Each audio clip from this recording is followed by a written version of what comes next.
Hello दोस्तों, हमारे YouTube channel पे आप लोगों का स्वागत है। मैं हूं कमलकांत और अभी हम बात करेंगे BPSC 68वीं के संदर्भ में।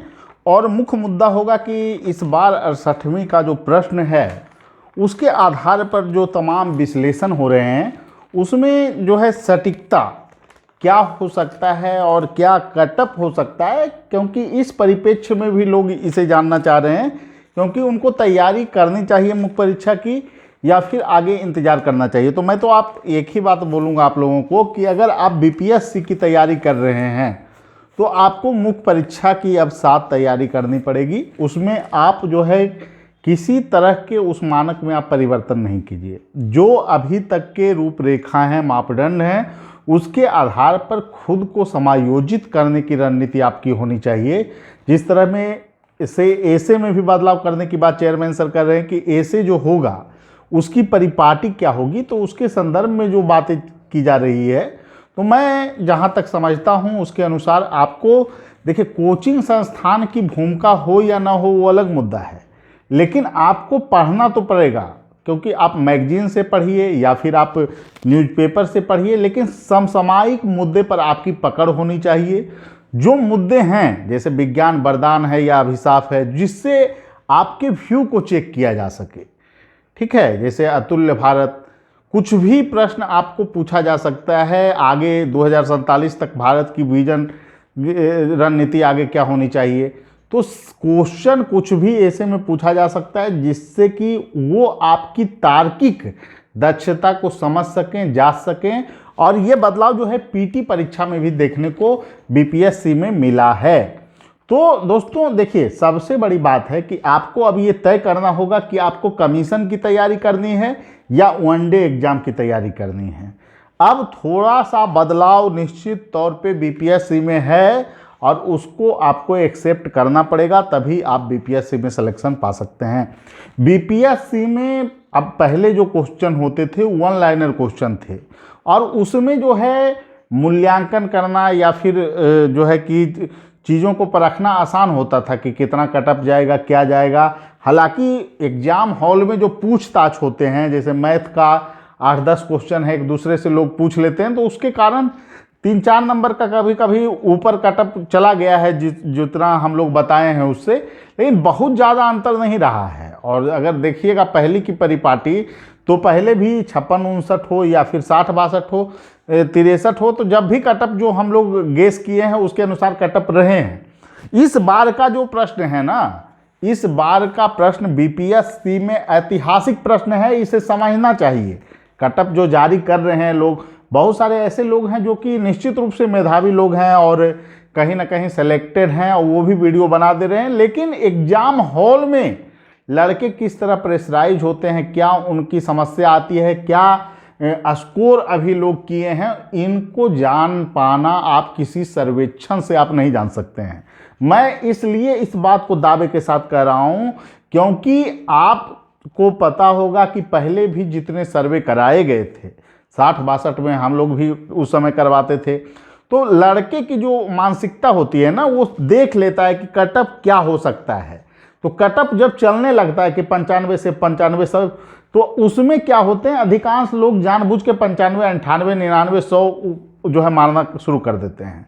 प्रश्न की प्रवृत्ति में व्यापक परिवर्तन है इस बार, और इसको एक्सेप्ट करना होगा, तभी आप इसमें जो है कि कटअप की सटीकता तक पहुंच सकते हैं। पहले क्या होता था कि BPSC में 30 से 40 प्रश्न होते थे जो कि आपको कठिन प्रवृत्ति के बिल्कुल होते थे। इस बार वैसे प्रश्नों की संख्या 70 से 80 है। जहां पर इजी भी लग रहा है वहां पर भी कंफ्यूजन में बच्चे गलत कर दिए, क्योंकि 2 अन्य जो विकल्प है, UP PCS की बहुत सारे लोग तुलना कर रहे हैं कि वहाँ पर 1/3 है, यहाँ पर 1/4 है, तो यहाँ पर निगेटिव का प्रभाव जो है कि कम है। लेकिन आपको दूसरा एक तथ्य ये भी देखना होगा कि यहाँ पर जो 2 विकल्प हैं, D और E विकल्प, ये अपने आप में जो 1/3 और 1/4 है, उस गैप को ये भर रहा है। और क्वेश्चन के क्वालिटी UP से काफ़ी स्टैंडर्ड है, ये आपको नहीं भूलना चाहिए। वहाँ का जो करंट होता है वो परंपरागत ढंग से ही होता है, बहुत ज़्यादा उसमें परिवर्तन नहीं है। और जो क्वेश्चन है उसके अनुसार वहाँ मैथ नहीं होता था, इस कारण भी थोड़ा स्कोर जो है कि नीचे जाता था। लेकिन इस बार मैथ में कोई लाभ की स्थिति में नहीं है, 4 से 5 लोग क्वेश्चन सही कर पाए हैं। और अगल बगल में जो पूछताछ होता था, जो लोग बता देते थे कि मैथ में चूंकि उसमें एवरेज से क्वेश्चन आ गया या फिर आपको वेन डायग्राम से क्वेश्चन रहते थे, तो आसान प्रवृत्ति के जब मैथ के क्वेश्चन रहते थे तो लोग को बात करने का मौका मिल जाता था। इस बार क्वेश्चन जो है इतने जटिल हैं और प्लस लड़के मानसिक रूप से परेशान हो गए हैं प्रश्न को देखकर। तो उसके बाद जो एग्जाम हॉल है उसमें बातचीत भी नहीं चला है ज़्यादा और खुद लोग कंफ्यूज थे। बहुत सारे ऑप्शन हैं, बहुत सारे प्रश्न हैं जहाँ सस्पिशन बहुत ज़्यादा था। तो ऐसे में कटअप में व्यापक परिवर्तन आना तय है। इस बात को एक्सेप्ट करना चाहिए। कम से कम हम जो ये बात कह रहे हैं इसलिए कह रहे हैं क्योंकि बहुत सारे छात्र, मेधावी छात्र जिनको आगे तैयारी करनी है, मैं ये नहीं कह रहा हूँ कि जो ये मेरा जो मैं बता रहा हूँ वो जो है आप मान कर जो है कि 100% आप आगे की रणनीति पे काम करेंगे या ना करेंगे ये आपका फैसला है। बहुत सारे लोग इस पे बोलेंगे कि सर आप जो कटअप बता रहे हैं वो जाएगा कि नहीं जाएगा, 100% क्या इसकी एक्यूरेसी होगी। तो मैं आपको बता दूं कि पिछले बहुत सारे एग्जामों में बीपीएससी में मैंने कटअप जो बताया है, जो विश्लेषण किया है उसके आधार पे कटअप रहे हैं। 1-2 अपवाद उसके हैं और उसके कुछ अलग कारण हैं जो कि आप लोग भी समझ सकते हैं। लेकिन इस बार जो प्रश्न है नेगेटिव मार्किंग स्वरूप में, आपको पता होगा कि बीपीएससी में आपको एक बार जो कटअप गया था वो 87 भी कटअप रहा था। लेकिन हालांकि उस समय 10% का रूल था और 10% में 27-28 हज़ार रिजल्ट आते थे। तो वो रिजल्ट में कटअप लेकिन 87 गया था। ठीक है, तो क्वेश्चन उस समय थोड़े कठिन प्रवृत्ति थे, कुछ क्वेश्चन वहाँ पर जो है कि डिलीट भी हुए थे, ये भी चीज़ें हैं। लेकिन बात है कि क्वेश्चन जब कठिन होता है तो कटअप गिरता है। आप ये भी मान लीजिए कि प्रश्न कुछ बच्चे हैं जो कि 150 प्रश्न अटेम्प्ट किए हैं और इसमें अगर क्वालिटी अगर देखिएगा सीडीपीओ की जो परीक्षा हुई थी अगर उससे तुलना करें तो उसमें सीटें 53 सीटें 55 सीटें थी और उसमें जो है कि आपको कटअप 105 चला गया। जबकि वहाँ पर हिस्ट्री के क्वेश्चन टफ किए गए थे कुछ क्वेश्चन और अन्य पोर्शन का लगभग क्वेश्चन जो है ठीक ही था, बहुत ज़्यादा कड़ा प्रश्न नहीं था। लेकिन फिर भी कटअप पॉलिटी के कुछ क्वेश्चन टफ किए गए थे। लेकिन इस बार का अगर पेपर देखिएगा बीपीएससी में तो हर एक पार्ट का क्वेश्चन टफ है। तो ऐसे में 150 में अगर मान लेते हैं कि 100 भी लड़का अटेम्प्ट लिया तो 88 कटअप चला जाता है। 100 अगर सही किया तो फिर 50 आपको निगेटिव और 12.5 अगर निगेटिव हो गया तो फिर उस 87.5 अंक आपको मिलेंगे। ठीक है, अभी के जो रूल हैं तय मानक हैं उसके अनुसार। तो ये कहना कि कटअप जो है कि ऊपर चला जाएगा 95-96, ये बातें तभी आ रही है जब आप पिछला कटअप को देखकर विश्लेषण कर रहे हैं, जो कि बिल्कुल बेबुनियाद है। पिछले कटअप के आधार पर विश्लेषण इस बार बिल्कुल अतार्किक होगा।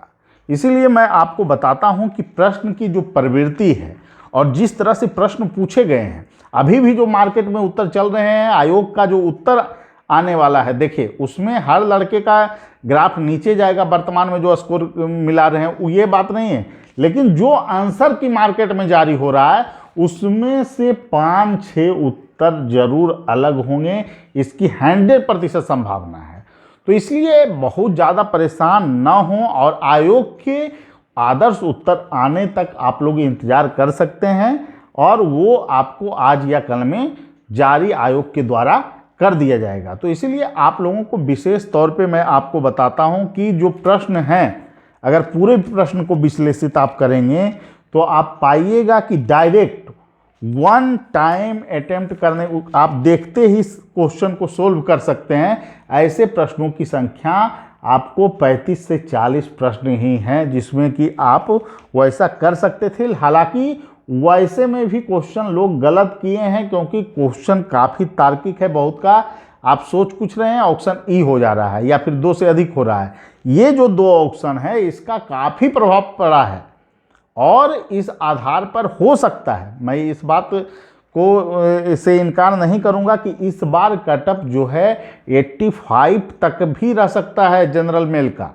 90+ वाले बिल्कुल सुरक्षित हैं और उनको मुख्य परीक्षा की तैयारी में निश्चित रूप से लग जाना चाहिए। लेकिन 85 वाले को भी इग्नोर नहीं करना है, आपको भी तैयारी में लगना चाहिए। और जो लड़कियां हैं उनको लिए भी आपको जो अगर 100 आप जो है कि 95 अगर अटेम्प्ट किए हैं 150 अटेम्प्ट लेते हुए, तो आप लोगों का भी रिजल्ट संभव है। और आप लोगों को आस नहीं छोड़नी चाहिए। जो 83 हैं 84 हैं, देखिए इस बार जो है ना निगेटिव मार्किंग, आप ये सोचिए ना कि इसमें एक्यूरेसी मेंटेन करना संभव नहीं है। जैसा प्रश्न है, कुछ लोग 120 बनाए हैं, 110 बनाए हैं, वो तो खौफ ही पूरा छोड़ दिए हैं। वो तो बहुत सारे लोग फ़ोन कर रहे थे कि सर मेरा तो 27-28 गलत निकल रहा है, 30 गलत हो गया। अब 120 में ही 30 गलत हो गया तो फिर आपका स्कोर कितना बन गया? 81-82 स्कोर बन रहा है। तो ये स्थितियां उत्पन्न हो गई है। जो लोग 123, 22, 117 करते थे, क्योंकि बहुत सारे ऐसे लड़के होते हैं ना जो कि आपको जो डायरेक्ट 1 लाइन क्वेश्चन होता है तो ही उनका दिमाग काम करता है। जब तार्किक प्रश्न होने शुरू हो जाते हैं तो और भी उनका प्रदर्शन खराब हो जाता है। और इसके कारण बहुत सारे ऐसे लड़के हैं जिन्होंने पिछले बार 122, 118, 117 स्कोर किए थे और वो 80 से नीचे चले गए हैं वर्तमान हालात में।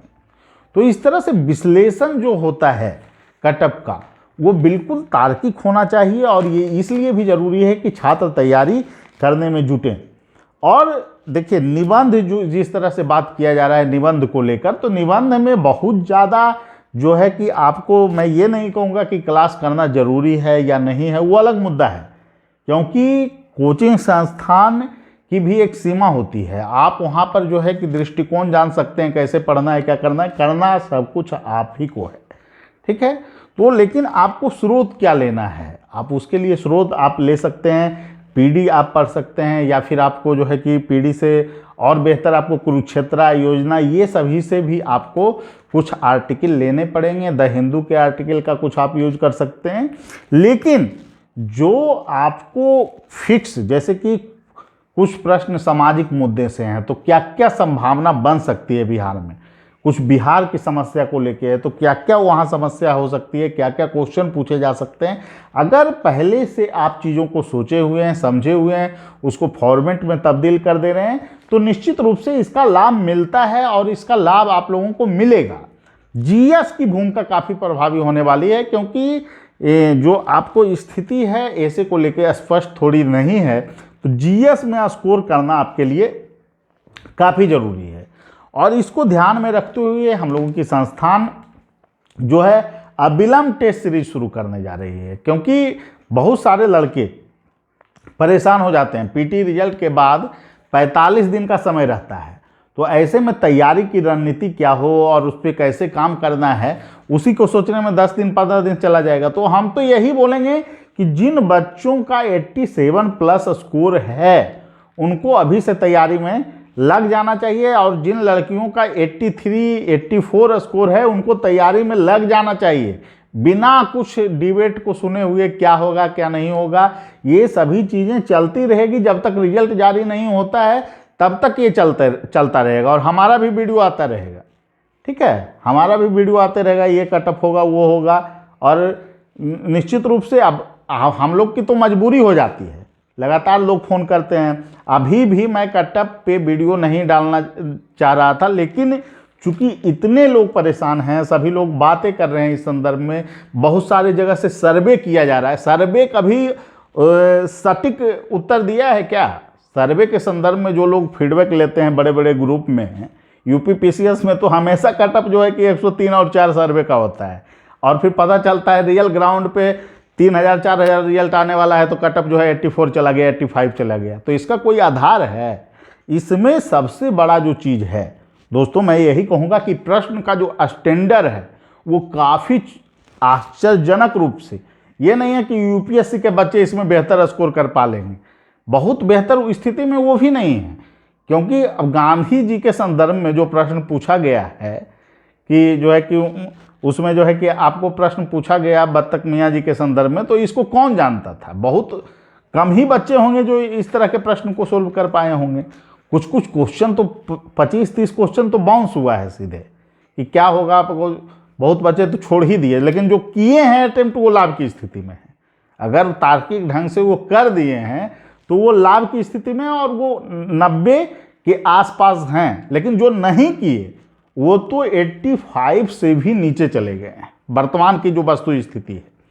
तो ये वीडियो आप लोगों के लिए इसलिए मैं बना रहा हूँ कि अभी की जो चीज़ें हैं ना, उसमें आप लोगों को परेशान होना स्वाभाविक है, लेकिन वही लोग लीड में रहेंगे आगे जो तैयारी अभी से शुरू करेंगे। और मैं यही कहूँगा कि अभी का जो समय है 3 महीना, उसमें टेस्ट सीरीज साथ में अपना अप्रोच, मटेरियल का कमी नहीं है। मैं अभी यही कहूँगा कि मटेरियल का कमी नहीं है मार्केट में, मटेरियल का कैसे उपयोग करना है ये कमी है। तो इसके लिए आप लोग टेस्ट सीरीज से जुड़कर नियमित रूप से काम कीजिए।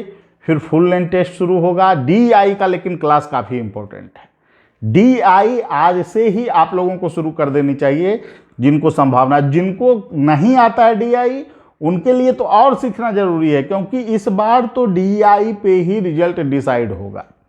और इसके लिए आपको जो है क्लास के साथ साथ डेली प्रैक्टिस भी आपको करना होगा। तो जो लोग जुड़ना चाहते हैं हम लोगों के संस्थान से वो जुड़ सकते हैं, लेकिन मैं एक बात यही बोलूँगा कि अगर आप ये जो 30-35 दिन 40 दिन का जो समय है PT रिजल्ट परिणाम आने का पूर्व, उससे पहले अगर आप तैयारी शुरू नहीं करते हैं अच्छे ढंग से, तो आपका मुख्य परीक्षा का रिजल्ट जो है कि पहले ही आउट हो जाएगा। कहने का तात्पर्य ये है कि 45 दिन में अगर आप नए हैं तो संभव ही नहीं है, लेकिन पुराने भी हैं तो संभावना काफ़ी कम हो जाएगी। इसीलिए मैं कहूँगा कि अभी से आप लोग अगर बेहतर स्कोर है तो आपको तैयारी करनी चाहिए। और 69वीं जो आगे भविष्य में BPSC में आना चाह रहे हैं, उन लोगों को भी टेस्ट से जुड़ना चाहिए, नियमित टेस्ट लेखन से। इससे आपको स्किल डेवलप होता है। आप लिखने के लिए सोचिएगा, बहुत सारे लोग गुणवत्तापूर्ण लेखन लिखते हैं, उन पे टिप्पणी होगी। तो ये नियमित जो सुधार है ना, इसका सिलसिला अगर चलेगा तो आप में बहुत सारी ऐसी चीज़ें होंगी जो इम्प्रूव होंगी। बहुत सारे लोग सोचते हैं कि कोचिंग संस्थान का क्या रोल है, क्या कोचिंग संस्थान कुछ विशिष्ट कर देगी, हम लोग को तो पूरा मटेरियल मौजूद ही है। तो मटेरियल मौजूद है आपके पास, मान लेते हैं कि अभी वर्तमान में बहुत सारे आपको पास जो है कि तकनीक आ गई, बहुत सारे चीज़ें हैं। और ये अच्छी चीज़ है कि हर एक छात्रों के पास हर एक चीज़ें उपलब्ध है और उसके बावजूद भी आप क्लासरूम जा रहे हैं। तो क्लासरूम देखिए, क्लासरूम न्यू बच्चों के लिए होता है। आप अगर पढ़े और पहले से आप में अप्रोच डेवलप है और आप जो है कि ग्रेजुएशन कर लिए, उसके बाद MA कर लिए, उसके बाद आप जा रहे हैं संस्थान में, तो संस्थान बहुत ज़्यादा आपके लिए उपयोगी नहीं होगी। आप में अगर तार्किक क्षमता है तो आप खुद पढ़ें, टेस्ट सीरीज लें, गाइडलाइन लें, आप सिलेक्शन लेंगे। आपकी कैपेसिटी अगर होगी तो आपको सिलेक्शन से कोई नहीं रोक सकता है। सिर्फ आपको एक गाइडेंस की आवश्यकता है। कोचिंग का बहुत बड़ा भूमिका नहीं है, मैं पहले भी बोलता था, ईमानदारी पूर्वक बोल रहा हूँ, ऐसे में भी कोचिंग का बहुत बड़ा रोल नहीं होने जा रहा है। लेकिन उसके लिए आपको अच्छे ढंग से प्रैक्टिस करना होगा, अच्छे ढंग से काम करना होगा। जो क्वेश्चन पूछे जा सकते हैं उसकी पहले से ही आपको रूपरेखा बनानी होगी और उसी अनुसार आपको नियमित लेखन करना होगा, तभी आपके सफलता के चांस BPSC में रहेंगे ही।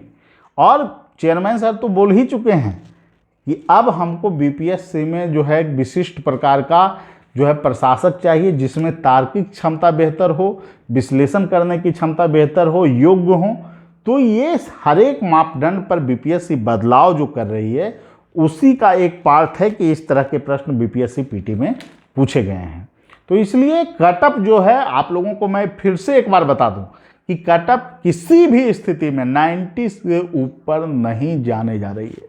और कटअप 85 से लेकर 90 तक कहीं भी शिफ्ट हो सकता है। 5 नंबर देखिए, लक किसका लक क्या है, कितना लोग कर दिए, वो अलग मुद्दा है, लेकिन एक रेंज तो होता है ना कि इससे ऊपर तो संभव नहीं है। तो 90 से ऊपर संभव मुझे नहीं लगता है, और 85 से 90 के बीच कटअप रह सकता है, कहीं भी रह सकता है। आप लोगों को तैयारी करनी चाहिए, ठीक है। और आप लोग बताइएगा कि आपको ये विश्लेषण कैसा लगा। और आप लोगों को अगर संस्थान से जुड़ना है तो अभी तत्काल आप लोग संस्थान से इसलिए जुड़ें क्योंकि बाद में चीज़ें लेट हो चुकी होती है और बहुत सारे सुधार हम लोग नहीं करवा पाते हैं। तो जिनको जुड़ना है कम्युनिटी बॉक्स में हम लोगों का नंबर दिया हुआ रहता है, आप वहाँ से फ़ोन कर सकते हैं, आप जुड़ सकते हैं। और नियमित टेस्ट लेखन कार्यक्रम जो है 1-2 दिन में शुरू कर दिया जाएगा और रजिस्ट्रेशन चल रहा है। जो लोग कराना चाहते हैं वो लोग कर सकते हैं। और मैं आपको पूरे विश्वास के साथ बोलता हूँ कि रैंकर्स व्यू संस्थान तमाम मापदंडों पे, चाहे इंटरव्यू का हो, चाहे मेंस का हो या फिर पीटी का हो, जो भी कार्य हम लोग करते हैं कोशिश हमारी रहती है कि अच्छे ढंग से हम उसको पूरा करें।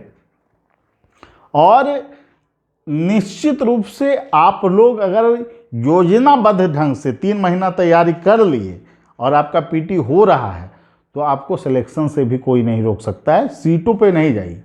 सीट बहुत सारे ऐसे लोग थे जो 56-59 में सिलेक्शन नहीं पाए और 60-62 में नहीं पाए, लेकिन 63वीं में उनका हो गया। तो एक अटेम्प्ट काफ़ी होता है सिलेक्शन पाने के लिए। अगर आप वहाँ अच्छे ढंग से लिख लिए, DI बना दिए और फिर दोनों पोर्शन आपका अच्छा चला गया, हिस्ट्री और करेंट का पोर्शन, उसके बाद फिर आपका पॉलिटी का इधर का पोर्शन और इकोनॉमिक्स वाला जो है डाटा के साथ अगर विश्लेषण बेहतर कर दिए और साइंस टेक बना दिए, तो निश्चित रूप से आप GS में अगर बेहतर प्रदर्शन कर लेंगे ना, तो ऐसे अलग से चेयरमैन सर बोल रहे हैं कि वो GS का पार्ट नहीं होगा। तो GS का पार्ट क्या नहीं है, यही तो अपने आप में बहुत बड़ी बात हो गई। GS क्या नहीं है, आप अगर पूछिएगा कि बिहार में जो है कि क्या समस्या है बाढ़ की, तो वो भी तो एक GS का पार्ट है ना। महिला सशक्तिकरण, तो पंचायती राज कैसे महिला सशक्तिकरण के लिए रोल प्ले किया, या फिर इसको क्वेश्चन को पूछ लिए, तो पहले से ही सब चीज़ का बैकग्राउंड है GS में मौजूद। हाँ, आप ये कर सकते हैं कि उसमें क्वेश्चन जो आप ऐसा बनाइएगा जिससे आप लड़कों में विश्लेषण क्षमता को आप जा सकते हैं, तो उसके लिए तो और भी प्रतिस्पर्धा बढ़ेगा। इसीलिए आप लोगों को परेशान नहीं होना है, तैयारी करना है, अच्छे ढंग से करना है। और निश्चित रूप से मैं यही कहूँगा कि ईमानदारी से अगर आप खुद पर भरोसा रख के तैयारी करते हैं तो आपको सिलेक्शन से कोई नहीं रोक सकता है। और जो आप अभी जो प्रश्न हैं, बहुत सारे छात्र प्रश्न भी करते हैं कि सर कोचिंग क्या लेना ज़रूरी है, तो मैं तो यही बोलूँगा कि कोचिंग की भूमिका बहुत ज़्यादा नहीं है। अगर आप क्लास लेने जा रहे हैं तो मेरा ये स्पेशल जो है कि आप लोगों से रहेगा कि कम समय, 3 महीना समय बहुत ज़्यादा समय नहीं है। नए बच्चे भी अगर रिसोर्स उपलब्ध है तो वो कर सकते हैं। प्रीवियस ईयर क्वेश्चन है, टेस्ट सीरीज है, और वहाँ पर आप गाइडेंस में अच्छे ढंग से तैयारी कर सकते हैं। हाँ, जिनको फाउंडेशन बैच में ज्वाइन करना है उनका स्वागत है। वो तो हम लोग 69वीं के लिए फाउंडेशन बैच में जो बच्चे करना चाहते हैं, 70वीं में जो करना चाहते हैं, उनके लिए क्लास की उपयोगिता ज़्यादा है। ठीक है, सभी लोगों को धन्यवाद। फिर अगले वीडियो में मिलेंगे। Thank you.